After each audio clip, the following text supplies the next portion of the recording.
Judy, the Honourable Judy Hannan MP. Thank you. Thank you, everyone, and I would also acknowledge the traditional custodians of the land today.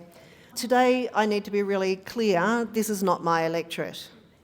But while this development is outside my electorate, I'll always speak on things that do affect my constituents, regardless of the location.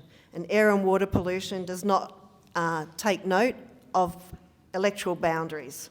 And as someone who represents the interests of this region, I feel compelled to stand up against this project. As you all know, the recommendation by the Department of Planning and Housing and Infrastructure to proceed is deeply disappointing, and I'm sure everybody here is really frustrated by this. The department reports the visual impact due to scale, size and design has been satisfactorily addressed, and for those residents who feel further impacted, they suggest that you plant some trees. So I guess that a few hedges is not going to make a difference in someone's backyard, and it's not going to make this project acceptable. The department also reports that the applicant has satisfactorily addressed the community's deep concerns over the changing character of the area due to land use and the effect on people's sense of place and surroundings, potential impacts on psychological health from stress, anxiety and fear. And the number of people present here today certainly demonstrates that they're wrong.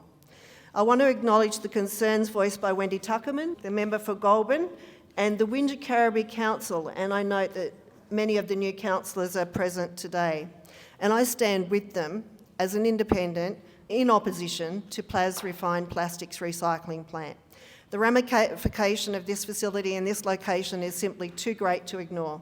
Air and water pollution from such operations threaten the very essence of our region, our native bushland, agriculture lands, the Wingecarribee River and healthy living spaces. Size and scale are inappropriate for this setting, and the increase in traffic is unimaginable on the roads that are struggling at the moment. It's so close to residential homes and agricultural lands, childcare centres and schools, and the potential for harmful pollutants and toxic emissions is alarming, particularly when you consider how easily contamination could spread through our waterways and across the land. The increased heavy traffic, as I said, will degrade the local infrastructure, creating congestion and safety risks for all those that live in and around the area. It's interesting, they say they're going to recycle about 15% of New South Wales plastic waste.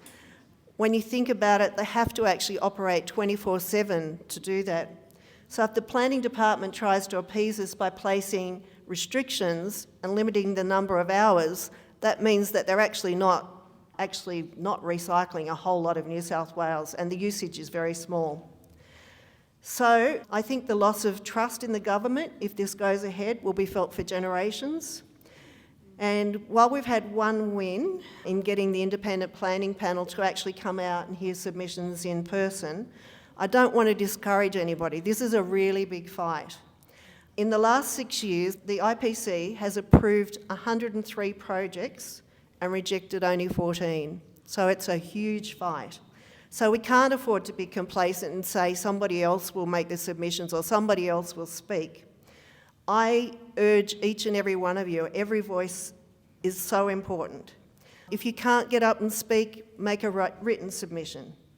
If you don't do it now, you'll live with the consequences. The risk is too great, and this is really important. I want to tell you that I looked up what IPC does and does not, so it might help you with your submissions. So they don't make policy, and they don't consider the reputation of the applicant. They don't undertake whole-of-government assessments or enforce conditions of consent. But what they do is hold meetings and they listen to people.